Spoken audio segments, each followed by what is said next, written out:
Dobrodošla v podcastu Vse je v redu. To je podcast, kjer bomo skupaj iskali navdih, notranji mir, premagovali strahove in gradili zaupanje vase, v druge in v življenje. Vodim ga Vida Igličar, grafična oblikovalka in ilustratorka, zagnana iskalka smisla in notranjega miru. Skozi izzive, ki mi jih življenje prinese na pot, aktivno in kreativno iščem pot naprej. Ob izidu knjige, ki ima prav tako naslov Vse je v redu, sem želela ustvariti še ta navdihujoč in podporni prostor, podcast, kjer upam, da bom skozi razkrivanje svoje ranljivosti in svojih preizkušenj pripomogla k zmanjševanju stigme na področju duševnega zdravja. Predvsem si želim, da ti dam vedeti, da v stiski nisi sam oziroma sama.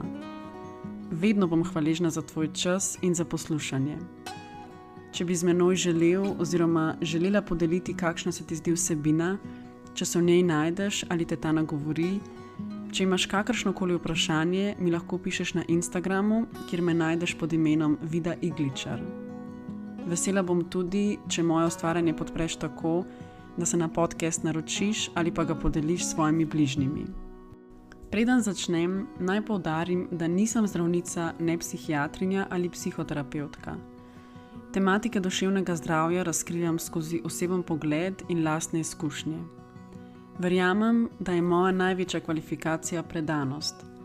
Predanost delu na sebi, iskanju smisla in boljšega življenja ter pripravljenost na pogovore o občutljivih temah. Če se kadarkoli znajdeš v hudi stiski, se obrni na strokovno pomoč ali pokliči na eno od številk za pomoč v duševni stiski.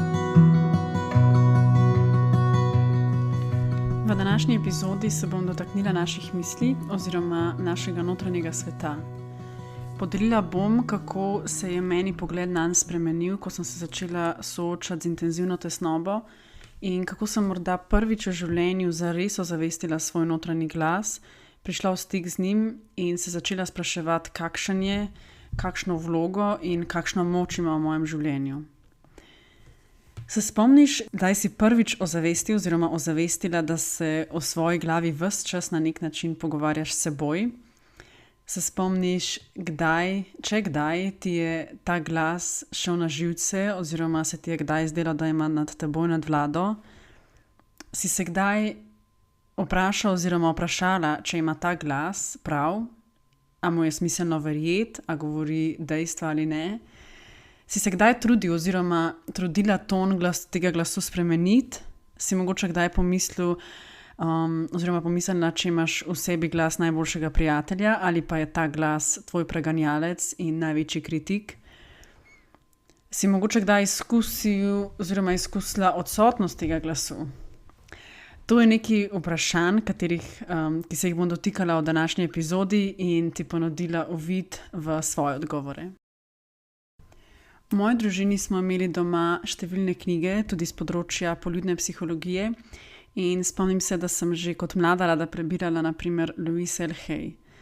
Zelo dobro se spomnim tudi časa, ko sem bila navdušena nad knjigo Čudežna preobrazba od Joan Borisenko in bi mogla mogoče prav še enkrat prebrati knjigo, da bi osvežila spomin, ampak bežno se spomnim ene vaje iz knjige, kjer si zaprl oči, v mislih odšteval 4, 3, 2, 1 in potem si v mislih izrisal številko 0, to potem videl kot ogledalo in se v mislih vrnil v zgodnje otroštvo in čakal, da se ti v tem ogledalu izriše nek spomin.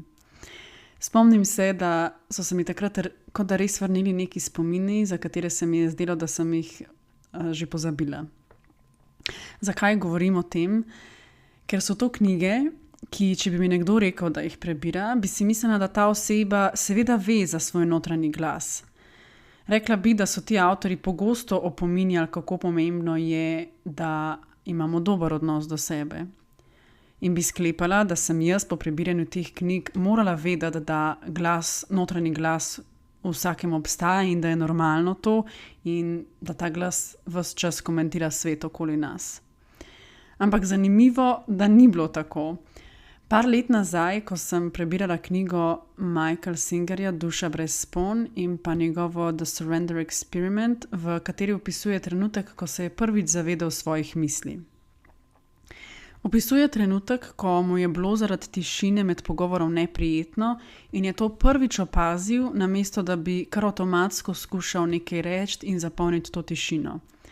Torej ujel, zaznal je tisti droben trenutek, preden bi ponavadi že nekaj naprej rekel. Kot je sam zapisal, so bili takrat prvič v življenju njegov in čustva nekaj, kar je opazoval, namesto nekaj, kar je. In ob tem navzven sicer medlem, ampak kot je sam napisal, življenjsko pomemben dogodku, je bil v študentskih letih in se spomnim, da se mi je med branjem zdelo, da je pa ta uvid on doživel v bistvu dokaj pozno, šele v študentskih letih. Glede na to, da sem sama že v zgodnjih najstniških letih brala knjige z afirmacijami ali pa usmeritvami, kako notranji glas usmeriti, da bo spodbuden, sem si mislila, da je to nekaj, kar je meni že dolgo znano. Ampak šele v obdobju, ko sem začela padati v ta vrtinec intenzivne tesnobe, se je zdelo, da sem se res prvič srečala s tem glasom. Kot da mi je bil prej do te mere samoumeven, da sem se v resnici v celoti poistovetila z njim, kakršenkoli že bil. Šele ko me je pa tesnoba prisilila, oziroma, če se lepše izrazim, povabila, da sem mu posvetila res ekskluzivno pozornost, sem nekako na novo spoznala, da res obstaja. Da je tam in da je včasih zunaj nadzora, preglasen in sem ga doživljala kot nadležnega. Ob začetku soočanja s tesnobo se še nisem zavedala, da so lahko misli del mene, drugi del jih pa zaznava. Nisem sploh znala ločiti med sabo in med svojimi mislimi. In šele ko je tesnoba v meni postajala res intenzivna in nisem več uspela pobegniti temu notranjemu glasu, oziroma sem se začela zavedati, da če ga ne bom uspela nekako usmerjati, voditi, da me bo, zdelo se je, kot da me bo požrl. Potem, ko sem brala Singerja in se začela zavedati notranjega glasu bolj redno, sem videla, koliko je polno obtoževanja, skrbi, pomislekov, dvomov, pričakovanj za prihodnost, obžalovanj za nazaj, zahtev za naprej. Ta moj notranji glas, o katerem sem že 20 let nazaj brala, da bi mogel biti nežen in ljubeč, se je zdelo, kot da je vse besede iz knjig za samopomoč preslišal ali pa že pozabil. Danes, ko se oziram nazaj, bi rekla, da me je izgorelost ustavila, da sem si vzela čas. S tem časom pa je na površje priplavalo tudi nekaj slabih stvari oziroma mojih negativnih pogledov. Izgorelost mi je prinesla en nov nivo praznine, da sem potem v ogledalu zagledala sebe in si vzela čas za konkreten premislek, kam peljem svoje življenje. In ko sem si te tirnice že nacentrirala skladno s svojim kompasom in predrugačila svoj urnik, da sem začela živeti bolj polno in izpolnjeno, me je pa tesnoba povabila še, da uredim tisti tako zelo pomemben odnos do sebe. Po izgorelosti sem našla ravnotežje, tudi umirjeno in izpolnjeno življenje, ampak tesnoba je bila pa tista, ki me je začela učiti, kako biti res sama s seboj. Učila me je, da sem začela biti prisotna v sedanjosti, ker v preteklosti ali prihodnosti tako ne živimo. Tam so samo naše misli, naše projekcije, naši strahovi, obtoževanja, krivda. Samo v sedanjosti pa lahko v danem času izživimo lepoto in vrednost. Se naučimo biti tukaj, zdaj, sami s seboj in začutiti notranjo pomirjenost. Pomirjenost z vsem, kar je. Če se mogoče trenutno srečuješ s tisto mojo prejšnjo točko, ko se začenjaš zavedati svojih misli, če mogoče, ko slišiš svoj notranji glas, slišiš obtoževanje, dvome, skrbi, ali pa če se ti tvoj notranji glas zdi preglasen, naj te za začetek pomirim, da nisi sam oziroma sama in prav nič čudna ali čuden. Jaz se spomnim tega obdobja, ko sem se začela zavedati vse prisotnosti glasu in včasih v družbi, recimo, ko so bili vsi okrog mene vpeti v neko debato, glas v meni je non-stop dobesedno nekaj nabijal, moja usta pa so ostala ves čas zaprta. Spomnim se, kako se mi je zdelo, da vsi vejo, kaj delajo, kako poteka ta ustroj sveta, kot da so vsi v enem akvariju, jaz pa izven njega opazujem, kaj se dogaja, in sem se počutila zelo odtujeno in čudno. In za nameček teh misli nisem razumela in spet jih nisem z nikomer podelila. Tako da upam, da ob moji zgodbi, če se kdaj tako počutiš, vidiš, da res nisi sam oziroma sama. V knjigi Morda se motim je avtor Bjorn Tiko Lindeblad zapisal, da ni bil nikoli bolj motiviran, da ne bi verjel vsaki svoji misli, kot takrat, ko je bil na dnu. Zapisal je, da so bile temne in negativne misli sicer strašno prepričljive, ampak da so mu stvari, ki se jih je naučil in vadil v templju kot menih, ponujale rešilno vrv. Že krepiti zavedanje možnosti, da tem temnim mislim ne gre vedno verjeti, pomaga. Zase vem, da ko sem bila v začetnem obdobju intenzivnega doživljanja tesnobe, še nisem vedela, da nam tesnobo pogosto sprožajo prav misli in da se od njih lahko oddaljimo. Danes, ko zavestim svoje misli, znam sprevideti, da so del mene, da jih lahko opazujem in da se s tem lahko, če želim, od njih oddaljim. Da jaz nisem moje misli, jaz sem ta del, ki te misli opazuje. In predvsem, da se zavedam, da moje misli niso dejstva. Ena lepa prispodoba, ki me nagovarja k odmikanju od svojih misli, je, da smo mi kot nebo, naše misli pa so oblaki. Torej nebo je vedno tam. In včasih je na nebu sonce, drugič so oblaki, tretjič pada dež, včasih je mavrica, ampak vse to so stanja, ki minejo. Vedno pa tam ostaja nebo. In ko se učiš sprejemanja svojih misli in spuščanja, jih lahko za vajo spremljaš, kot spremljaš premikajoče se oblake na nebu. Samo pustiš jim, da pridejo in s časom grejo. Anthony de Mello nas v knjigi Zavedanje celo nagovarja, da se ne bi istovetel z ničemer. Piše, da ga je enkrat nekdo vprašal, če se kdaj počuti potrtega, in je odgovoril, da seveda, ampak da občutek ne traja dolgo, ker se ne poistoveti z njim. Čuti, da ga je prevzela potrtost, ampak namesto, da bi se prepustil tej razdraženosti, razume, za kateri občutek gre v resnici. In potem prizna, da je to čustvo v njem in ne v kom drugem, niti v zunanjem svetu, ker če smo na primer zaradi nekoga jezni, če tudi je to vezano na drugo osebo, je občutek v nas samih. In tudi on poudarja, da ko se zavemo tega, da so občutki v nas in da jih poganjamo sami, prevzamemo odgovornost in hkrati se zavemo svobode, ki jo imamo pri doživljanju. In potem se poskusimo ne istovetiti z danim čustvom. In to lahko storimo recimo že s predrugačenjem besed, da ne rečemo, da smo jezni, ampak da občutimo jezo. In s tem lahko hitro opazimo razliko in lažje opazujemo občutke jeze kot samo del našega doživljanja in da je to nekaj, kar mine.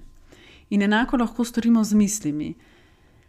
Če nas na primer v tesnobi prešine misel, da ne bo nikoli bolje in da nas bo zavedno težila tesnoba, se lahko zavemo, da je to samo misel, ki nas je prešinila in je projekcija naših pričakovanj in po vsej verjetnosti preteklih nekih izkušenj, ne pa resnična prihodnost oziroma njena napoved. In tako raje, kot da rečemo, da smo tesnobni, recimo, da doživljamo tesnobo. Ko se odmaknemo od svojih misli in čustev, ko se obračamo navznoter, ko smo navzoči, z majhnimi koraki gradimo zaupanje. Vsakič, ko se ne zapletemo oziroma zacikljamo v misli, ampak jih samo zavestimo in jim pustimo, da kot oblaki pridejo in grejo, polnimo vrečo izkušenj, iz katere ob naslednji tesnobni stiski lahko črpamo zaupanje, da bo ta stiska minila. Ko opuščamo svoje črne misli in jih usmerjamo v pozitivno, v dobro, spoznamo, da naše misli niso dejstva. Ne pozabimo pa, da v obdobju, ko se tesnoba umiri ali pa morda preden se sploh pojavi, da je vaja usmerjanja pozornosti k dihanju še vedno smiselna. Ker gre za eno izmed veščin, ki se je smiselno učiti v mirnih časih, da potem, ko pride težji dan, bomo takrat lažje ohranjali zbranost, mirnost in zaupanje, da bo minilo. Prav v teh dneh sem bila na vezi z 2 osebama, ki so ju pestile zdravstvene težave. Oziroma predvsem nejasnost zdravstvenih težav in še neka nepojasnjena diagnoza. Bili sta v čakanju na neke rezultate in to čakanje se mi zdi en tak dober primer, ko če pustimo svojim mislim, da gredo v negativno spiralo, je lahko res vsakih 5 minut dovolj, da nam misli totalno obrnejo razpoloženje navzdol. Torej, zdaj recimo čakamo na našo diagnozo in če smo nagnjeni k skrbem, pa recimo če še pogooglamo kakšne simptome, je par sekund lahko dovolj, da nas prešine kakšna morebitna slaba diagnoza. Začnemo se spraševati, kaj če bomo prav mi tisti, ki nas bo ta diagnoza doletela, kaj če ne bo šlo na bolje, kaj če je to šele začetek nekih dolgoletnih težav, kaj če niti ne bojo dolgoletne težave in bo vsega skupaj že kmalu konc. In to je recimo primer, kjer je zelo smiselno čim prej opaziti svoje misli in jih preusmeriti v tukaj in zdaj. Da ne vemo, kaj se bo zgodilo in nikoli ne vemo zagotovo. Kar lahko naredimo je, da gradimo zaupanje in da se opominjamo, da ko bomo več vedeli, da se bomo takrat s tem soočali. Če bo slaba diagnoza ali dobra diagnoza, se bomo takrat s tem soočali. In angleška misel pravi, we will cross that bridge when we get there. Torej, prečkali bomo reko oziroma bomo stopili na ta most na drugo stran, ko pridemo do tja. S takimi mislimi se vračamo v tukaj in zdaj in tudi, če pridejo skrbi, ok, jih opaziš, ampak jih potem spustiš. In to v resnici je vaja v meditaciji. Marsikdo ob prvem stiku z meditacijo zmotno misli, da je njen cilj opustiti vse misli in doseči točko, kjer misli ni več. Ampak vsaj po mojih izkušnjah oziroma po nivoju mojega znanja v resnici ni tako. Meditacija pomeni, da opazimo svoje misli in je vaja usmerjanja pozornosti. Pozornost pa lahko usmerjamo na številne stvari. Lahko opazujemo dih, kako stopa v naše telo skozi nosnice, lahko smo pozorni na premikanje trebuha navzven ob vdihu in spet navznoter ob izdihu. Lahko izvajamo meditacijo ljubeče naklonjenosti, pri kateri pošiljamo ljubečo namero sebi ali drugim. Lahko pozornost usmerjamo na različne zaznave ali točke v telesu, ali pa si samo zadamo, da misli opazujemo in jih opuščamo. Ampak to ne pomeni, da je končna točka, kjer misli ni več. Ni te končne točke. Meditacija je ponavljajoče dejanje opuščanja misli. Vedno bodo prišle nove misli in vedno znova jim pustimo, da gredo. To v praksi pomeni, da se recimo namestiš v udoben sedeč ali pa ležeč položaj. Mene je najlažje, če oči zaprem in za začetek pozornost za par vdihov in izdihov usmerim navzven. Da opazim, kakšni zvoki so v moji okolici, če je kaj specifičnega, kaj vonjam, kateri deli mojega telesa se dotikajo tal ali pa stola. In potem pozornost usmerim navznoter, recimo na dih. Opazujem, kako zrak ob vdihu napolni moje telo in kako potem iz njega izstopa. In ponavadi se potem zgodi, da po par ciklih diha mi recimo misli uidejo k opravkom. Kaj me še čaka tisti dan? Ali pa se v mislih začnem vračati k temu, kaj se je že zgodilo, pa mogoče premlevam kakšne pretekle dogodke. Začnem razmišljati, kaj moram potem, ko neham meditirati, še narediti in še tega ne smem pozabiti.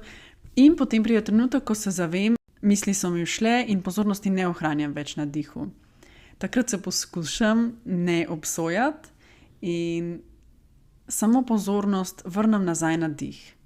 In potem recimo spet opazujem premikanje telesa, morda mi takrat to uspe spremljati že za par več ciklov in potem spet misli uidejo, to spet opazim in jih spet vrnem k dihu. In to je vaja, ki se ji reče meditacija. S časoma se potem in skozi vajo se število ciklov, ko nam uspe pozornost ohranjati na dihu, povečuje. Pri sebi opazim, da včasih pride dan, ko mi misli uhajajo skozi. Takrat se trudim biti še posebej nežna do sebe in hvaležna že samo za to, da sem si sploh vzela čas zase in za meditacijo. Kot za številne druge vadbe, pa mnogi strokovnjaki z področja duševnega zdravja pravijo, da je bolje, če meditiramo večkrat na dan, po nekaj, naprimer 10 minut, kot pa da bi to počeli enkrat tedensko po 1 uro. Jaz sem kar nekaj časa že prakticirala in čuječnost in meditacijo, pa še nisem znala čisto besediti razlike med njima. Danes vem, da je čuječnost nekritično zavedanje svojega doživljanja v sedanjem trenutku. Tukaj se mi zdi zelo pomemben poudarek na nekritičnem. Meni je kar nekaj časa že šlo dosti dobro zavedanje doživljanja v sedanjem trenutku, ne pa ta del nekritičnega zavedanja. Ko sprejemamo, ko smo odprti in radovedni do svojih doživljanj, takrat smo čuječi. Med čuječnostjo se zavedamo svojega notranjega sveta, svojih misli, svojih čustvenih in telesnih doživljanj in tudi zunanjega sveta, brez da bi karkoli obsojali ali pa želeli spremeniti ali kaj končati ali na kakršenkoli način spreminjati. Meditacija pa je v bistvu samo eden od načinov izvajanja čuječnosti.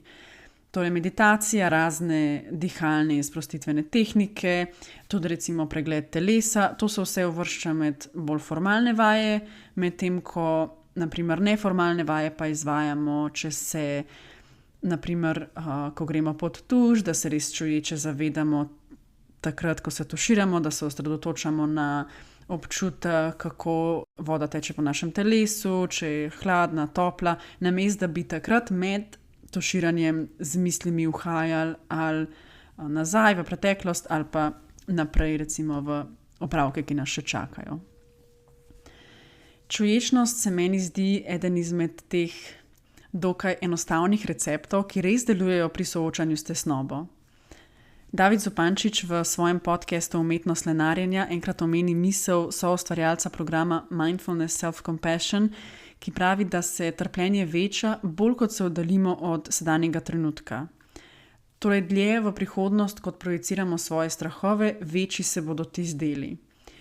In tesnoba so prav ti strahovi projicirani v prihodnost. Damjana Bakarič, ki v svoji knjigi Na tesnobi oriše svojo izkušnjo s tesnobo in paničnimi napadi, pravi, da če bi znali biti ves čas prisotni v tukaj in zdaj, da tesnobe ne bi bilo. In na seznam nasvetov, ki jih podeli ob koncu knjige, na prvo mesto postavi: osredotočite se na sedanjost. Sprašujte se, kako se počutite, odstranite vse, kar vas moti. In cilj katere aktivnosti je vračanje v sedanjost? Čuječnost. Čuječnost je zavedanje lastnega doživljanja s sprejemanjem, odprtostjo in radovednostjo. Če te zanima še malo več oziroma malo bolj na dolgo mojo zgodbo z meditacijo, kakšne vse vrste sem preizkusila in na katere tečaje sem hodila, vse to bolj na široko opišem v svoji knjigi Vse je v redu. V knjigi pa podelim tudi eno zgodbo Stephena Coveyja, ki je med drugimi napisal uspešnico 7 navad zelo uspešnih ljudi. Zgodba govori o gozdnem delavcu, ki je žagal dreve z žago, ki je bila že čist top. In ko ga je nekdo opozoril, naj si nabrus žago, mu je on rekel, da nima časa, da mora zdaj podreči toliko dreves. In to se mi zdi en tak nesmisel, v katerega se včasih zaciklamo. To me spomne še na eno misel, ne vem, kdo je izrekel, ki pravi, da bi morali meditirati vsaj 15 minut na dan. Če pa nimamo 15 minut v svojem dnevu, potem bi pa res mogli meditirati vsaj 30 minut. Torej, dajmo si vzeti čas, da nabrusimo svoje žage, svoje misli, ker ko se naučimo distancirati od svojih misli, ko si vzamemo čas za meditacijo, za tišino in mir, se nam bodo zagotovo odprli jasnejši pogledi. In s časom bomo lahko ta notranji glas začeli sprejemati in ga usmerjali, da postane naš sopotnik in naš prijatelj. Za konec epizode pa kot vedno še ena misel, tokrat iz moje knjige Vse je v redu. Ustvarjaj svet, v katerem raste dobro. zunaj in znotraj sebe, v svojih mislih.